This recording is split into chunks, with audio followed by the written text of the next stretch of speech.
മഹാനായ Ibn Abbas റളിയല്ലാഹു അൻഹു നിവേദനം ചെയ്യുന്ന ഹദീസിൽ കാണാൻ സാധിക്കും, റസൂലുള്ളാഹി സ്വല്ലല്ലാഹു അലൈഹി വസല്ലമ പറഞ്ഞു, ഇഗ്തനിം ഖംസൻ ഖബ്ല ഖംസ്, 5 കാര്യത്തിന് മുമ്പ് നിങ്ങൾ 5 കാര്യത്തെ പരിഗണിക്കണം.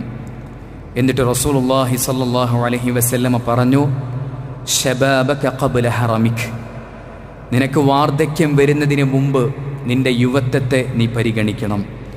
വസിഹ്ഹതക ഖബ്ല സഖമിക്, നിനക്ക് രോഗം വരുന്നതിന് മുമ്പ് നിന്റെ ആരോഗ്യത്തെ നീ പരിഗണിക്കണം.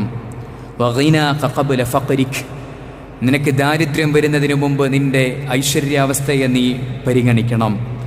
വഫറാഗക ഖബ്ല ശുഗ്ലിക്, നിനക്ക് തിരക്ക് വരുന്നതിന് മുമ്പ് നിന്റെ ഒഴിവ് സമയത്തെ നീ പരിഗണിക്കണം.